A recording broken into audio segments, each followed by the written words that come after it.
একজন সুস্থ সবল মানুষ 1200 থেকে 1500 মিলি প্রস্রাব প্রত্যেক দিন বের করে।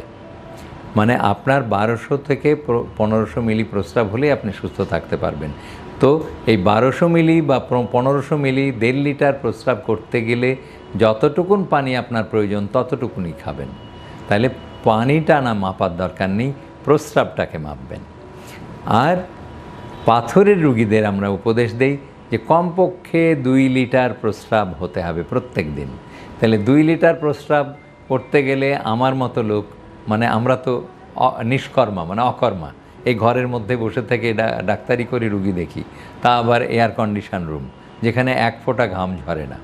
তো সেই রকমভাবে যারা কাজ করেন, মানে সেডেন্টারি জবস বা বসে বসে কাজ বা সেক্রেটারিয়াল জব, তাদের জন্যে 2 থেকে 2.5 লিটার পানি যথেষ্ট সারাদিন।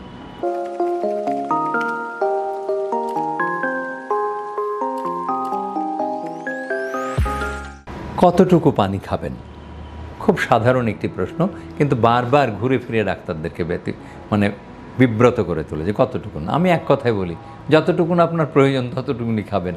মানে মহান আল্লাহ তাআলা বা আপনার স্রষ্টা আপনাকে নির্ধারণ করে দিয়েছে যে পিপাসা নামক একটা সেন্স বা অনুভূতি দিয়ে আপনি যখন ক্ষুধা লাগে তখন ভাত খান বা খাদ্য গ্রহণ করেন।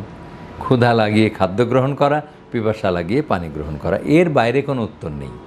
তারপরেও যখন আপনি জিজ্ঞেস করছেন, তাহলে আমরা বলি পানির পরিমাণ নয়, প্রস্রাবের পরিমাণ আমরা বলতে পারবো।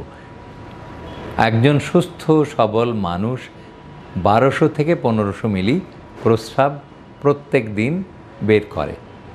মানে আপনার 1200 থেকে 1500 মিলি প্রস্রাব হলেই আপনি সুস্থ থাকতে পারবেন। তো এই 1200 মিলি বা 1500 মিলি 1.5 লিটার প্রস্রাব করতে গেলে যতটুকুন পানি আপনার প্রয়োজন ততটুকুনই খাবেন। তাহলে পানিটা না মাপার দরকার নেই, প্রস্রাবটাকে মাপবেন। আর পাথরের রুগীদের আমরা উপদেশ দেই যে কমপক্ষে 2 লিটার প্রস্রাব হতে হবে প্রত্যেক দিন। তাহলে 2 লিটার প্রস্রাব করতে গেলে আমার মতো লোক, মানে আমরা তো নিষ্কর্মা মানে অকর্মা, এই ঘরের মধ্যে বসে থেকে ডাক্তারি করে রুগী দেখি, তা আবার এয়ার কন্ডিশন রুম যেখানে এক ফোঁটা ঘাম ঝরে না।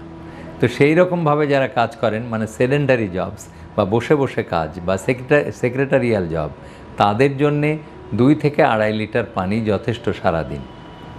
আর যারা মাঠে ঘাটে কাজ করছেন, কলে কারখানায় কাজ করছেন, অথবা রান্নাঘরে রান্না করছেন আর ঘেমে নিয়ে যাচ্ছেন, মানে ঘামে জবজব করছে শরীর, তাদের জন্যে 3 লিটার 4 লিটার বিভিন্ন পরিমাণ পানির দরকার হতে পারে।